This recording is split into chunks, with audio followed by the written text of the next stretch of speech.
There were 3 pieces of string walked into a bar, and the barman said, "We don't serve string." So the string went away, and then one of the strings had a good idea, and he twisted himself up and he went back. The barman said, "Weren't you just here?" And he said, "Fraid not." No, that's not right. The string messed with the top of himself to look frayed, and then he said, "I'm afraid not." Welcome to Lesson 5, Humour and Other Bits. If you're a funny person, go with your instincts.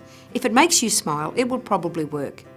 If, like me, you aren't a natural comic, you will need more thought and preparation to make the lighter aspects work. The basic idea in getting humour to work in your speech is that you need to know why you are using it. Don't make a joke or a funny comment or use a humorous anecdote because you think it is expected. Have a clear purpose. Is it to try and lighten the subject, to give people a chance to relax and digest some previous point? Or it can even be an alarm clock to pull people's attention back to your speech. When you know the purpose of the joke or comment, then you also know where to write it into your speech. If you have this confidence of knowing its purpose and that it fits smoothly, you have much more chance of success.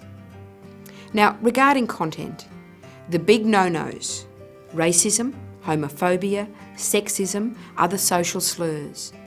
Turning off any part of your audience can create a ripple effect in your listeners.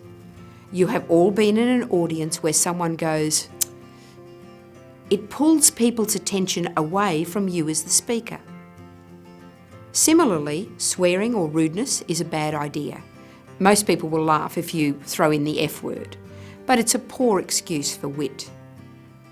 I once heard a well-known speaker say that what humour needs to connect with an audience is the 3 A's: affection, appreciation, and acceptance. This is especially true when you are speaking of others. A few other things. If you've heard a funny comment that you think will work, personalise it. Make it your own. Refer it to the situation or the guest. Only experts can do other people's jokes. Audiences are trained to appreciate the 3 concept, where things come in 3s. For example, there was an artist, an architect, and a marketing executive on a plane. Sometimes you don't even have to finish the thought. The audience might arrive ahead of you and be able to do it for themselves. Why did the chicken cross the road?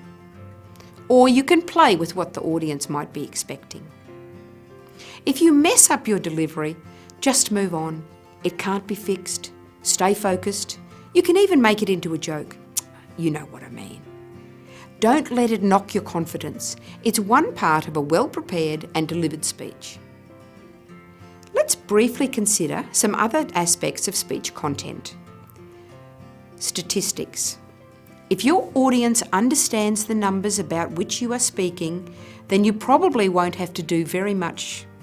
They get it. But if it's a general speech to a mixed audience and you need them to understand the point you are making, the stats will need clarifying. Use images or graphs where possible. Don't do this for every statistic, just the vital ones. Use something that's relevant to people's lives. You've researched your audience. What is important to them and what will they identify with? Draw a word picture. Hurl adjectives around until you find a sentence that feels comfortable as the words form in your mouth. Use a prop. Doesn't have to be grand. As of this lesson, you have gone this far in your public speaking course. You're almost there. Also effective is creating a scenario or a story to bring your audience in. Grab them at the beginning. We're moving on now to quotes. I think everyone has heard a speech where the speaker has gone to quote.com and put in the topic name and then strung a whole heap of quotes together. When you read a lot of quotes, eventually they all sound terribly important and relevant. The trick is to know what you are trying to say. Are you using the quote to explain an idea in a way that's better than you can write it? Are you using it to give a point authority? Perhaps it's a shorthand, an idea that the audience all recognise. If you are doing a quote search, use lots of words to find the appropriate quote. Not just poverty, but poverty, solutions, water, emerging countries. I use quotegarden.com. That particular search gave me 5 quotes instead of 500. A final word about revered or sacred texts. It may be that Double Entry Bookkeeping 2009 is a really honoured text by your audience. When you quote it, it must be very accurate. If you're using a sacred text, for my audiences it would generally be the Christian Bible, be sure that the audience knows which version of the text you're using.